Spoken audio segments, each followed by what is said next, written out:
If I were owned by a family of means in the 17th and 18th century in Europe, I definitely would dress like this. If you were of status, your help had to look the part.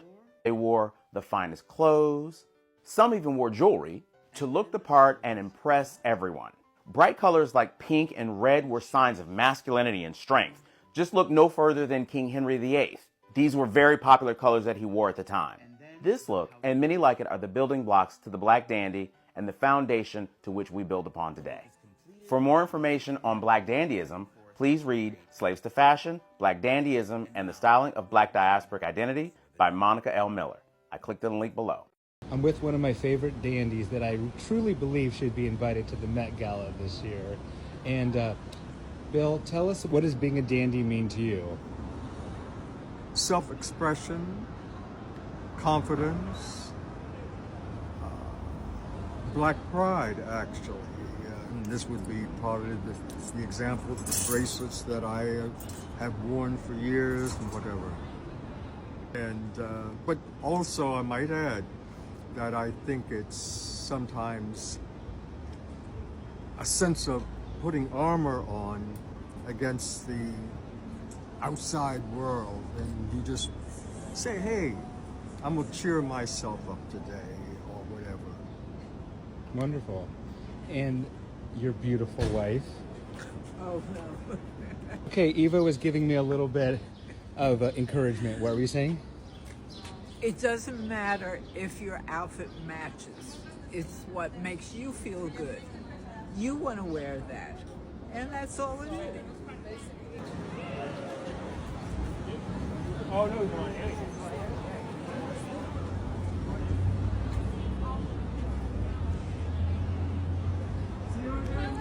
To all the black people saying that we need to stop with this quarter zip stuff because we're just trying to look white and we're just playing into white supremacy and all that. Huh? Do you not know your history? You clearly don't, because our history is rich. We've been dressing like this. This ain't new to us. Go look up old school photos of how we used to dress just walking the streets, down to the children. Shirts, ties, jackets, suits, suspenders, belts. This is our culture. This is our culture. Don't try to make this a white thing and black. No. This is very much a part of black culture. We always looked nice. We always showed up in society looking presentable. And it's a shame that some of y'all, when you see a black man that's put together, you think he's trying to be white. No. He's being who he is. That's a black man. We always done that. And we will always continue to do that. Black dandyism isn't just about being fashionable. It's about taking up space. Black people have always used fashion as a form of resistance and self-definition. During slavery, some stitched together garments that mirrored the styles of the elite, an act of quiet rebellion in thread and needle. In the early 1900s, W.E.B. Du Bois preached about the power of a polished appearance. Zora Neale Hurston embodied style and spirit, dressing with a flair that matched her bold voice. Alan Locke, a cornerstone of the Harlem Renaissance, specifically used tailored fashion as a part of the larger project of cultural elevation. And Bayard Rustin, who was always sharply dressed, proved that activism and elegance could coexist. In modern times, Andre Leon Talley redefined fashion journalism with grand, unapologetic style. Coleman Domingo shows us what black sophistication looks like on a red carpet. His red carpet looks never miss. A$AP Rocky blends streetwear with high fashion effortlessly. And Wisdom K brings dandyism to the world with a digital flair. The message has always been the same. I care, I count, and you will acknowledge me. So the theme of the Met is super fine tailoring black style. And what does that mean? So it basically is talking about how black people, traditionally men, have used dress as armor, and they've used it as a way to control how the world perceives them. Typically that's done through tailored clothes like suits, but as time has gone on, we've seen kind of the evolution of the dandy, and we see it in different iterations. It celebrates black style, it celebrates black identity, and it really embodies how black people have used dress to grow, evolve, and liberate themselves. There's gonna be lots of suits, Lots of suits, but I think that it's going to be in all types of fun iterations. I can see people playing with lots of color, lots of shape, texture. We're going to see a lot of like great storytelling layered in. I think if the stylists are doing their job, they're going to be referencing a lot of great black dandies, whether it's Cab Calloway or James Baldwin, and inputting that into the outfit in a way that makes you think and is also visually appealing. I just hope that people have reverence for the theme, but also fashion is fun. It doesn't need to be super serious.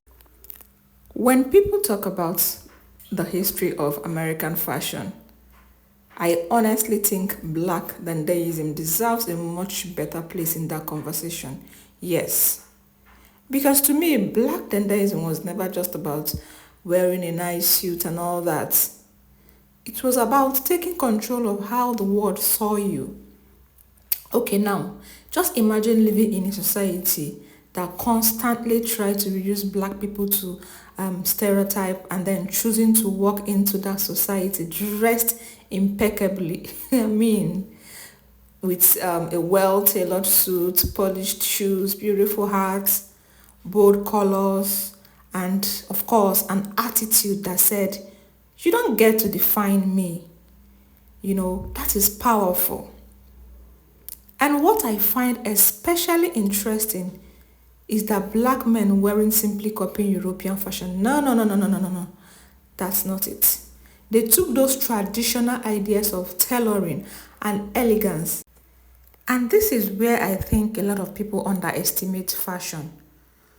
Clothing can be political without having a single word written on it.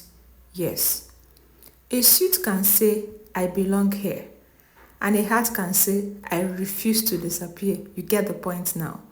And looking extraordinary. Dandyism, or the dandy style, is defined as a man who pays extreme attention to looking stylish and his overall appearance. The modern practice of this style first appeared in the 1970s in London and Paris. However, black communities around the world, like the Sappers of the Congo, as well as the Rude Boys of Jamaica, adopted this style and made it what it is today. Colorful suits, classic dress shoes, and a lot of accessories, including ornate jewelry, pocket squares, and suspenders, all characterize dandyism. Black people in the diaspora have now become the face of dandyism. Just when I begin to doubt me, I throw a nasty fit. Darling. So I'm getting ready to go to a Met Gala watch party with Shea Moisture, who, by the way, always sees me. They said to get into your dandiest fit. This is my take on Black Dandy. Restyling this dress as like a coat duster, my version of a cape with a dramatic sleeve situation. We got our take on the zoot suit with these pants. I pinned my usual necklace to my waist, darling. My version of a pocket watch chain, you know? This is like a faux suit top that you would put inside of something else, but I'm wearing it by itself with a little bit of side boob action because why not? It's a commitment when I wear the sunglasses. So, but the face, it is eating. It is gobbling, okay? I want my pants to be dragging on the floor. I want this to be as close to the floor as possible, so I'm actually wearing flats. I am off to have a blast and watch these red carpet looks. Love you, and catch you on the flippity, okay?